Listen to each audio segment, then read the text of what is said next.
Olá, boa tarde. Boa tarde. Boa tarde. O Jornal da Cultura, primeira edição dessa quinta-feira, começa agora. O presidente do Supremo Tribunal Federal mantém no STF decisão sobre posse de deputada Cristiane Brasil no Ministério do Trabalho. Planalto diz que o presidente Michel Temer não abre mão de indicar seus ministros. Caso agora depende do plenário da Corte.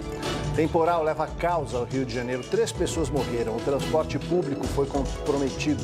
Hospitais estão alagados. No litoral norte de São Paulo, cidades decretam estado de emergência por causa da chuva. São Sebastião e Ilhabela têm deslizamentos. Em Ubatuba e Caraguá, bairros inteiros estão debaixo d'água.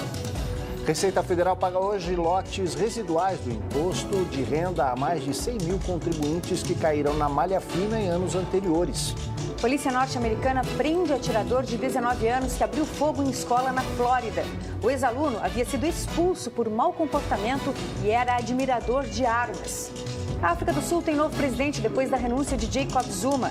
O vice dele assumiu o posto com o aval do Congresso e prometeu lutar contra a corrupção.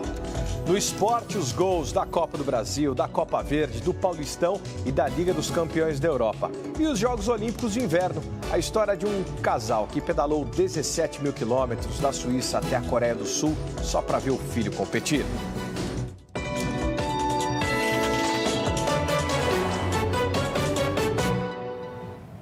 Quem nunca sentiu um certo dissabor na hora de comprar um chocolate e perceber na embalagem um pequeno aviso, bem pequeno mesmo, indicando que a quantidade do produto foi reduzida? A prática em si é permitida por lei, mas tem muito brasileiro que não está mais engolindo essa história, não. Do ano passado para cá, as queixas subiram quase 25%. Sabe quando a gente abre o saquinho de salgadinho e... Só ar, só vento. Parece que a quantidade diminuiu. E aconteceu isso mesmo. O aviso está na própria embalagem, lá embaixo. Redução de peso. E se a gente olhar bem, vai encontrar o mesmo recado no creme dental, na bolacha, no sabão. O consumidor é bastante enganado com essa pegadinha. Se ele não presta atenção na quantidade que ele está levando, ele acaba sendo passado para trás. Pior que nem mantém o preço, né? Ele sempre sobe um pouquinho mais. Em muitos casos, a redução pode até parecer pequena, mas para as indústrias representa muita economia. Veja o exemplo deste chocolate. Ele perdeu 25 gramas. Isso significa que a cada 4 embalagens produzidas, a indústria ganha o suficiente para produzir mais uma. A maquiagem de produto, como é chamada, não é ilegal, mas precisa ser avisada com clareza por pelo menos 3 meses. É o que diz uma portaria do Ministério da Justiça. E apesar de ser uma prática antiga, o consumidor parece que está mais atento ou sentindo mais a diferença no bolso. No ano passado, o número de reclamações em um dos principais sites de queixas de consumidores aumentou 24% em relação a 2016. Mecanismos e plataformas como o Reclame Aqui amplificaram a voz do consumidor e elas veem em plataformas como essa uma forma de tentar gerar uma pressão, sim, para que as práticas e as condutas se modifiquem na indústria. A Isabel nunca tinha visto aviso sobre a redução de peso. Reduziram a embalagem e não diminuíram o preço. E às vezes passa até desatento pelo consumidor. Totalmente. Eu nunca tinha reparado. Vai passar a ler as embalagens com mais atenção? Vou. Você pode participar aqui do Jornal da Cultura, primeira edição. Mande suas perguntas, sugestões, suas críticas pelo Twitter com a hashtag JCPrimeira. E você também pode nos acompanhar ao vivo ou rever as reportagens na internet. Inscreva-se no nosso canal, é o youtube.com/jornalismo TV Cultura. E também no Facebook, nossa conta é Jornalismo TV Cultura. A gente espera a sua participação. O presidente Michel Temer está em Campinas, no interior paulista, para visitar as instalações de um acelerador de partículas que entra em operação a partir de 2020. Em tempo de corte de gastos na área da ciência e tecnologia, o projeto brasileiro vai receber um investimento de quase R$2 bilhões em verbas públicas. O governador Geraldo Alckmin, de São Paulo, também participa do evento. A gente fala ao vivo com o repórter Ricardo Ferraz, que acompanha. Boa tarde, Ricardo. Boa tarde, Aldo. Boa tarde a todos. O presidente Michel Temer já está aqui nas instalações do Laboratório Nacional de Luz Síncronton, que é conhecido como Projeto Cirrus, mas ainda não participou da solenidade que está reservada à imprensa. Ali no fundo a gente pode ver o que é a principal peça aqui do acelerador de partículas, que deve emitir o seu primeiro feixe ainda este ano. E a partir do ano que vem já está previsto que comece a receber algumas pesquisas, principalmente do setor privado. Esse projeto, apelidado de Sirius, ele deve colocar colocar o Brasil entre um dos principais detentores desse tipo de tecnologia, ao lado de alguns países desenvolvidos. O Ministério da Ciência e Tecnologia investiu 1,3 bilhão de reais nesse projeto. E acontece meio que na contramão daquilo que o governo tem feito, já que o setor recebeu muitos cortes de orçamento, sendo que o presidente Michel Temer foi inclusive bastante criticado por essas medidas de enxugamento no setor de ciência e tecnologia. Hoje ele deve participar dessa inauguração da fase final do Sirius. Voltamos com vocês aí no estúdio, Aldo. Obrigado, Ricardo, pelas informações. A gente muda de assunto. Olha, uma pesquisa feita em 10 países revela que a maioria dos brasileiros não cuida da segurança digital, né, Ana? Isso significa que milhares de pessoas que usam celular e internet não se preocupam se a rede utilizada é segura ao compartilhar dados pessoais. Quando acaba o pacote de dados, o jeito é buscar uma rede Wi-Fi, seja em ambiente corporativo ou em locais públicos. Redes abertas e até as controladas podem ser uma porta de entrada para grandes problemas. Você pode ser invadido, você pode ter um vírus no seu celular, você pode perder informação importante, tem muita coisa no seu dia a dia que é valiosa no seu celular, né? Eu fico bastante receoso porque depois esse banco de dados ele pode ser divulgado por alguma empresa ou de alguma forma pode ter acesso a um dado que é, digamos assim, privado, né? Os aplicativos fazem parte da vida das pessoas e facilitam o dia a dia, como fugir do trânsito, acessar a conta bancária e redes sociais. Mas o que é solução pode se tornar problema, principalmente quando acessamos essas informações em redes compartilhadas, como ambiente de trabalho, aeroportos e shoppings, locais de grande circulação. Manter um antivírus sempre em funcionamento no seu smartphone, fazer a atualização do sistema com frequência, tudo isso gera uma falsa sensação de segurança. E não basta para preservar dados pessoais, como senhas, por exemplo. Uma empresa americana de segurança digital quis saber como cada povo cuida dos seus dados na internet. Dos 10 países pesquisados, o Brasil é um dos 3 em que as pessoas mais responsabilizam a empresa, o servidor ou desenvolvedor do aplicativo pela segurança de suas informações particulares. 66% dos brasileiros, usuários de aplicativos móveis que pedem localização, dados pessoais e bancários, por exemplo, acreditam que quem deve zelar pelo sigilo não é o usuário. O Brasil, ele se destaca no mundo como um dos países com maior incidência de crimes relacionados à identidade digital. Há uma falsa percepção no brasileiro de que a internet é um lugar seguro. O professor da USP, especialista em tecnologias interativas, recomenda que a regra para o mundo digital deve seguir a mesma lógica do mundo real. Manipular valores, dinheiro, joias, você vai fazer isso no recato do teu lar, junto a um cofre, um ambiente seguro, em que ninguém esteja vendo. A mesma coisa se aplica à internet.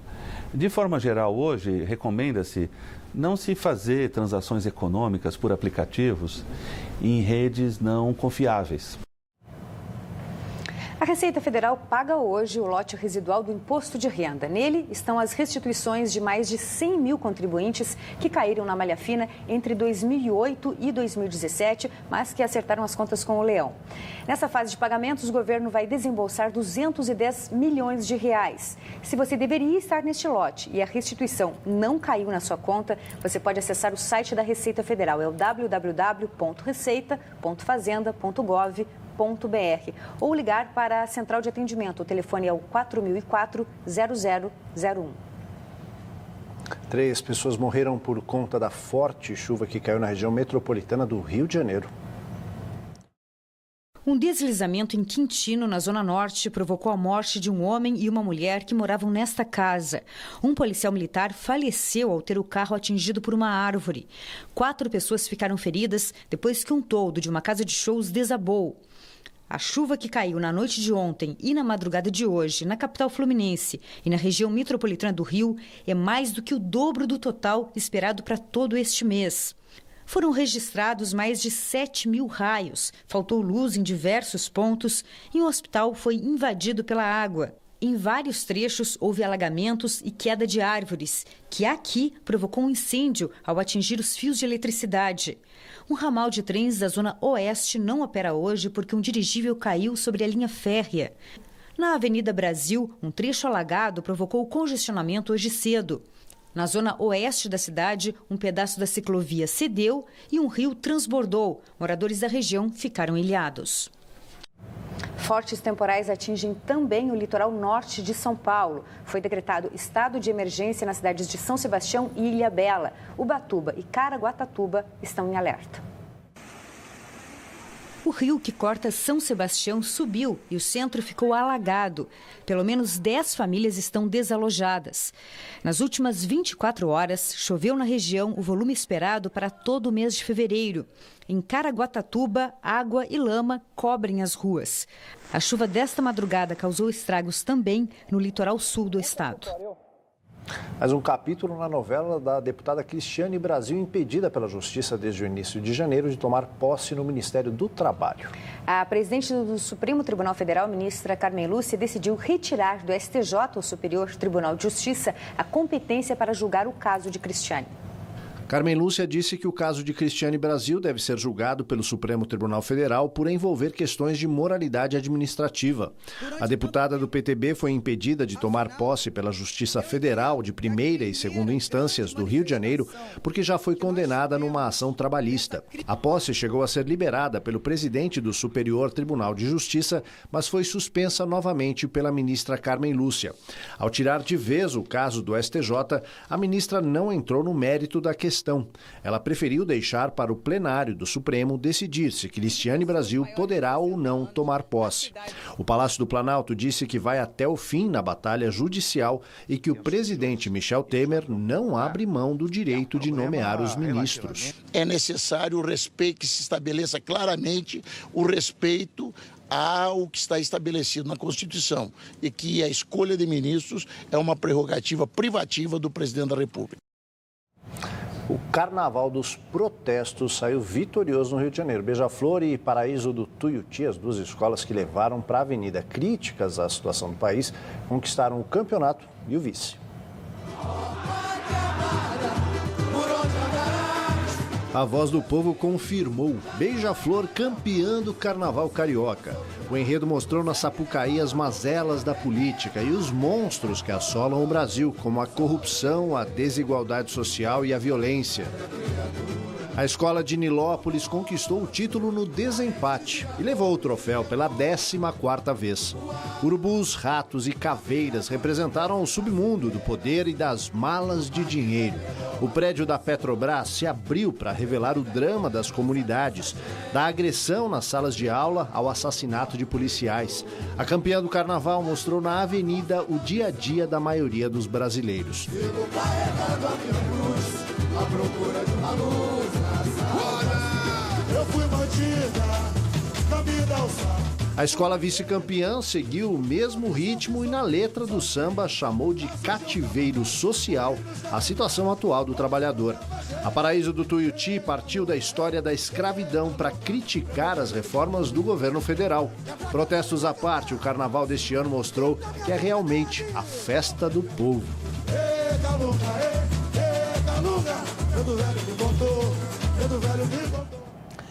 Meio-dia 14, ontem teve rodada para torcedor de nenhum time ficar sem gols, com exceção do Palmeiras, que joga hoje contra o Linense pelo Paulistão. Ontem teve Copa do Brasil, Paulistão e Recopa Sul-Americana. Vamos aos gols. O Grêmio precisa de apenas uma vitória simples em casa para faturar o título da Recopa. Ontem empatou em 1-1 com o Independente em Avejaneda. Luan, em um erro da defesa adversária, abriu o placar. Mas Bruno Cortes marcou conta para definir a igualdade no marcador. Foi melhor do que a encomenda. Com a boa atuação, o Vasco venceu o Jorge Wilstermann por 4-0 e deu um grande passo para se classificar para a fase de grupos da Libertadores. Os gols foram marcados por Paulão, Paulinho, Pikachu e Rildo. Em sua primeira participação na Copa Verde, o Manaus fez história na competição regional. O Gavião do Norte empatou em 1-1 com o Remo no Mangueirão e passou às quartas de final. Vander abriu o placar e Mimica empatou. O resultado agregado 3-1 para o time amazonense. Campeonato Paulista, Santos e São Caetano na Vila Belmiro.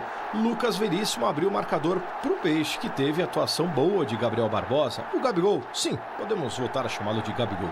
O menino guardou mais um, beijou o gramado e tudo mais. O Corinthians voltou a jogar na sua arena depois de 2 meses e perdeu para o São Bento de Sorocaba.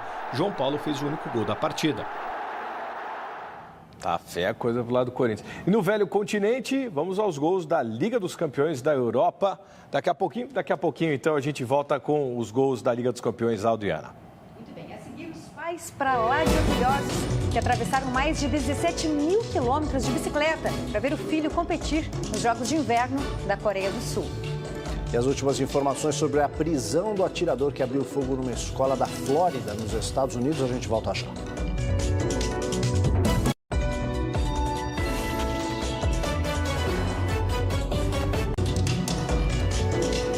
A polícia da Flórida, nos Estados Unidos, prendeu o atirador que abriu fogo numa escola ontem à tarde.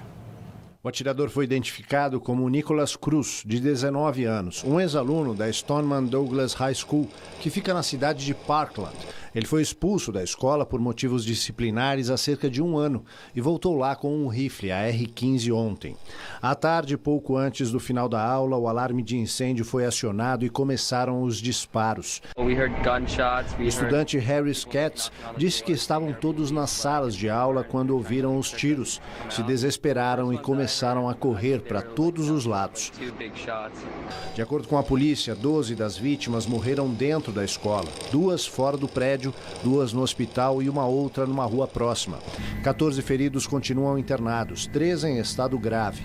O Itamaraty confirmou que não há brasileiros entre eles.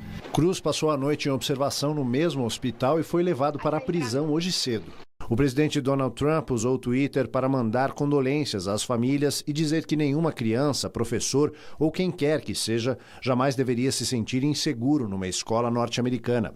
De acordo com um levantamento feito pelo jornal The Washington Post, esta é a 3ª escola que sofre com um tiroteio só este ano nos Estados Unidos. Ainda segundo o jornal, com base em dados oficiais, desde o massacre de Columbine há 19 anos, mais de 150 mil estudantes norte-americanos já tiveram contato com algum tipo de atentado como esse no país. Nós conversamos com Robert Calamy agora há pouco. Ele é americano e a filha dele estava na escola no momento em que aconteceram os disparos. Vamos ver um trecho do vídeo que ele nos enviou. A lot of parents were with me, waiting outside, not knowing what was happening on the inside. Eu e os outros pais estávamos do lado de fora da escola sem saber o que estava acontecendo lá dentro. Nós não sabíamos da situação dos nossos filhos. A minha filha conseguiu me mandar uma mensagem de texto. Isso me acalmou, mas ainda era desesperador saber que o atirador estava lá dentro e ela ainda corria riscos. Depois a polícia de elite dos Estados Unidos entrou e eles conseguiram liberá-la por um outro local, ela e outras crianças.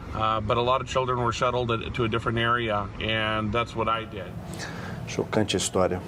Após a renúncia de Jacob Zuma, o Parlamento da África do Sul já elegeu um novo presidente. Cyril Ramaphosa, até então vice, assume com um discurso de combate à corrupção e de fim da impunidade para os corruptos. A declaração é direcionada a Zuma, investigado em mais de 800 processos.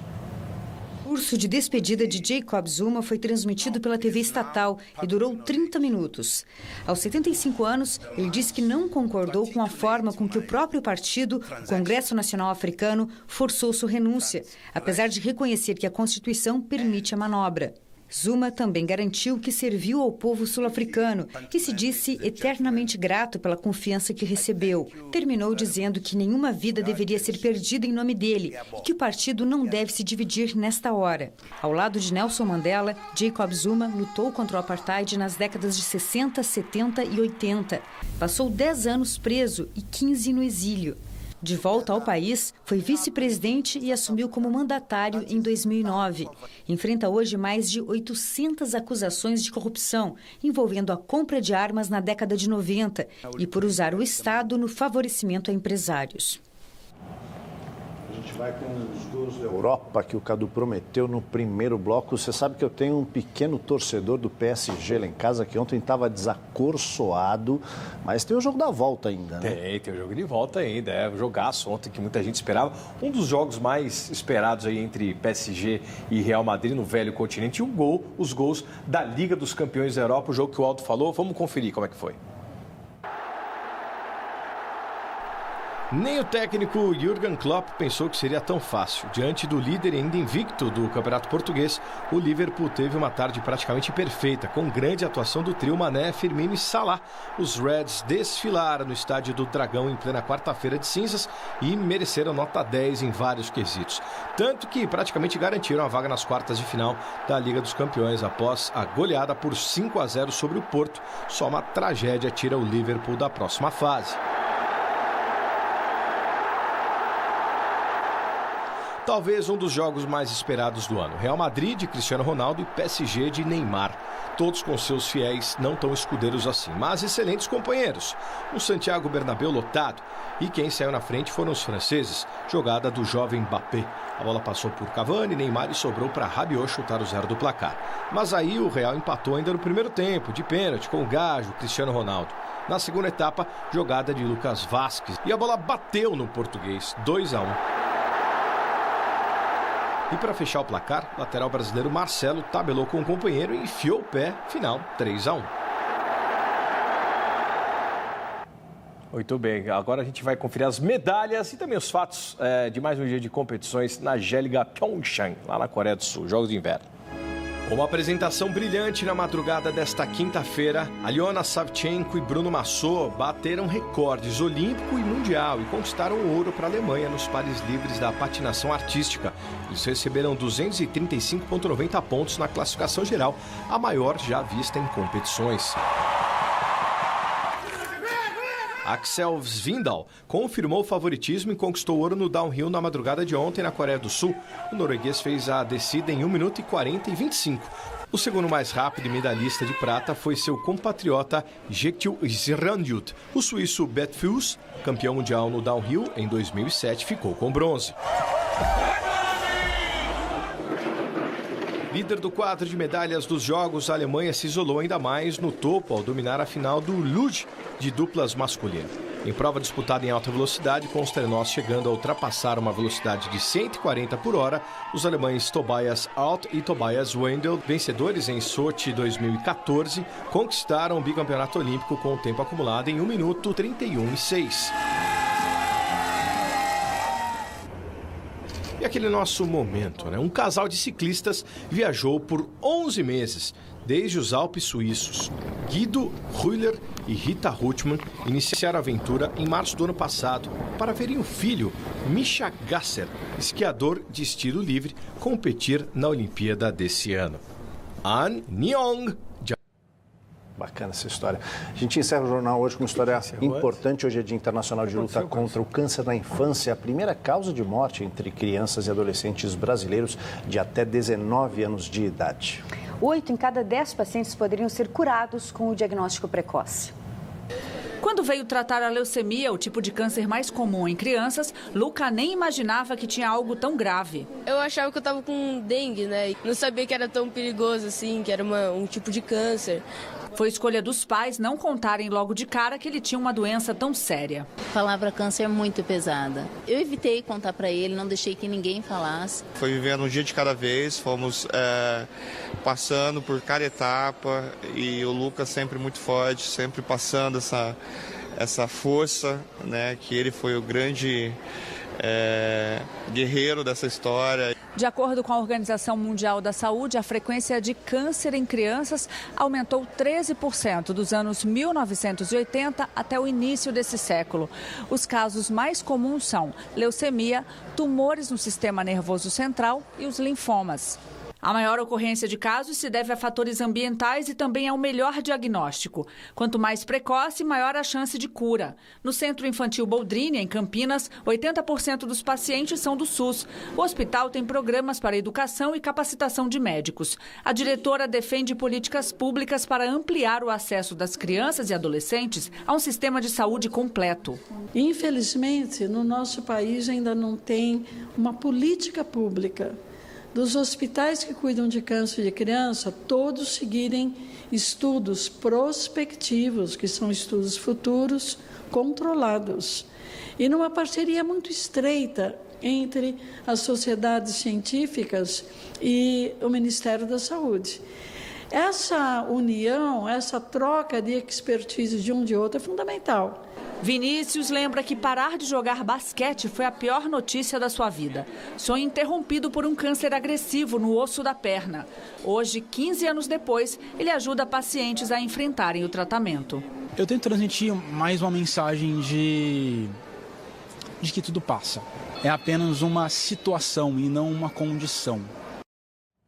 É isso. O Jornal Futuro, primeira edição, termina aqui. Uma ótima tarde para você. Agora você acompanha o programa Panorama, que hoje fala sobre como poupar e investir. Tchau. Ótima tarde. Tchau. Nyan, chal, alnyan, em coreano. Tchau. Treinou bastante. Tchau, tchau.